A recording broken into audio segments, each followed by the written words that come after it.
ಯಾವುದೇ ಕಾರಣಕ್ಕೂ ಇರಾನ್ ಅಣ್ವಸ್ತ್ರ ದೇಶವಾಗಬಾರ್ದು ಅನ್ನೋದೇ ಇಸ್ರೇಲ್ ಮತ್ತು ಅಮೆರಿಕದ ಮೂಲ ಉದ್ದೇಶ ಆಗಿತ್ತು. ಇರಾನನ್ನು ಗುರಿಯಾಗಿಸಿಕೊಂಡು ದಾಳಿ ಮಾಡುವುದಕ್ಕೆ ಈಗ ಇರಾನ್ ಯುರೇನಿಯಂ ಮೇಲೆ ಅಮೆರಿಕ ಕಣ್ಣಿಟ್ಟಿದೆ. ಪುಷ್ಟೀಕರಿಸಿದ ಯುರೇನಿಯಂ ಅನ್ನು ವರ್ಗಾಯಿಸುತ್ತೆ ಇರಾನ್ ಅಂತ ಹೇಳಿ ವಿಶ್ವಾಸವನ್ನು ವ್ಯಕ್ತಪಡಿಸುತ್ತಿದ್ದಾರೆ ಅಮೆರಿಕ ಅಧ್ಯಕ್ಷ.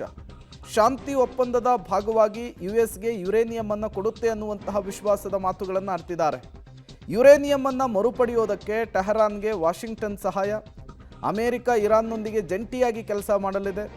ಯುರೇನಿಯಂ ವಾಪಸ್ ಬಗ್ಗೆ ಡೊನಾಲ್ಡ್ ಟ್ರಂಪ್ ಹೇಳಿಕೆಯನ್ನು ಕೊಡ್ತಾ ಇದ್ದಾರೆ. ಬಟ್ ಡೊನಾಲ್ಡ್ ಟ್ರಂಪ್ ಅವರ ಸ್ಟೇಟ್ಮೆಂಟನ್ನು ಇರಾನ್ ಒಪ್ಕೊಳ್ಳೋದಕ್ಕೆ ರೆಡಿ ಇಲ್ಲ. ಯಾವುದೇ ಕಾರಣಕ್ಕೂ ಯುರೇನಿಯಮನ್ನು ನಾವು ಅಮೆರಿಕಕ್ಕೂ ಕೊಡಲ್ಲ ಅನ್ನುವಂತಹ ಮಾತುಗಳನ್ನು ಆಡ್ತಾ ಇದೆ.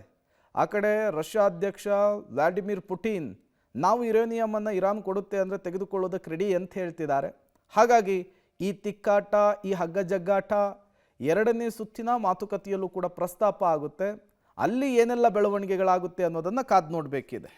ಈ ಮೂಲಕ ಪರಿಸ್ಥಿತಿ ಸದ್ಯಕ್ಕೆ ಶಾಂತಿಯ ರೀತಿಯಲ್ಲಿ ಕಾಣಿಸ್ತಾ ಇದ್ರೂ ಕೂಡ ಎಲ್ಲವೂ ಕೂಡ ನಿರ್ಧಾರವಾಗುವಂತಹದ್ದು ಎರಡನೇ ಸುತ್ತಿನ ಸಂಧಾನದ ಮಾತುಕತೆಯಲ್ಲಿ ಏನಾಗುತ್ತೆ ಅನ್ನೋದರ ಮೇಲೆ. ಯಾಕೆಂದರೆ ಅಮೆರಿಕ ಅಧ್ಯಕ್ಷ ಡೊನಾಲ್ಡ್ ಟ್ರಂಪ್ ಈಗ ಮತ್ತೊಮ್ಮೆ ಎಚ್ಚರಿಸುವಂತಹ ಕೆಲಸ ಕೂಡ ಮಾಡಿದ್ದಾರೆ. ಟ್ರಂಪ್ಗೆ ಇರಾನ್ ಮತ್ತೆ ತಿರುಗೇಟು ಕೊಡುವಂತಹ ಕೆಲಸ. ಅಮೆರಿಕಕ್ಕೆ ಪುಷ್ಟೀಕರಿಸಿದಂತಹ ಯುರೇನಿಯಮನ್ನು ಯಾವುದೇ ಕಾರಣಕ್ಕೂ ಕೊಡಲ್ಲ ಅಂತ ಹೇಳ್ತಿದ್ದಾರೆ. ಅಮೆರಿಕಕ್ಕೆ ಯುರೇನಿಯಮನ್ನು ವರ್ಗಾಯಿಸಲ್ಲ ಅಂಥೇಳಿ ಇರಾನ್ ಕ್ಲಾರಿಫಿಕೇಶನ್ ಅನ್ನು ಕೊಡ್ತಾ ಇದೆ. ಇರಾನ್ನ ವಿದೇಶಾಂಗ ಸಚಿವಾಲಯವೇ ಅಧಿಕೃತವಾಗಿ ಕೊಟ್ಟಂತಹ ಹೇಳಿಕೆ ಇದಾಗಿದೆ.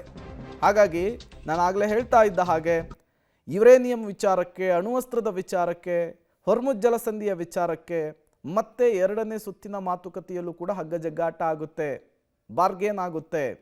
ಅಲ್ಲಿ ಎರಡೂ ದೇಶಗಳು ಕೂಡ ಒಮ್ಮತಕ್ಕೆ ಬರಲಿಲ್ಲ ಅಂದರೆ ಮಧ್ಯಪ್ರಾಚ್ಯ ಮತ್ತೆ ಯಾವ ಹಂತವನ್ನು ತಲುಪುತ್ತೆ ಅನ್ನುವಂತಹ ಆತಂಕ ಜಗತ್ತನ್ನು ಕಾಡ್ತಾ ಇದೆ. ಆ ಕಡೆ ರಷ್ಯಾ ಅಧ್ಯಕ್ಷರು ಇರಾನ್ ಯುರೇನಿಯಮನ್ನು ಕೊಡುತ್ತೆ ಅಂದರೆ ತೆಗೆದುಕೊಳ್ಳೋದಕ್ಕೆ ನಾವು ರೆಡಿ ಅಂತ ಹೇಳ್ತಿದ್ದಾರೆ. ಈ ಕಡೆ ಚೀನಾ ಕೂಡ ಉತ್ಸುಕತೆಯಿಂದ ಕಾಯ್ತಾ ಇದೆ. ಬಟ್ ಈಗ ಇರಾನ್ ಏನು ಮಾಡುತ್ತೆ ಅನ್ನುವಂಥದ್ದು ಪ್ರಶ್ನೆ. ಇದೇ ಸಂಸ್ಕರಿಸಿದ ಯುರೇನಿಯಂಗಾಗಿಯೇ ಅಯತುಲ್ಲಾ ಅಲಿ ಖಮೇನಿಯ ಹತ್ಯೆ ಆಯಿತು. ಮೊಜ್ತಬಾ ಖಮೇನಿ ಕೋಮಾಕ್ಕೆ ಹೋಗಿದ್ರು. ಸಾಲು ಫ್ರಂಟ್ ಲೈನ್ ಲೀಡರ್ಸ್ಗಳನ್ನು ಕಳೆದುಕೊಂಡಿದೆ, ವಿಜ್ಞಾನಿಗಳನ್ನು ಕಳೆದುಕೊಂಡಿದೆ.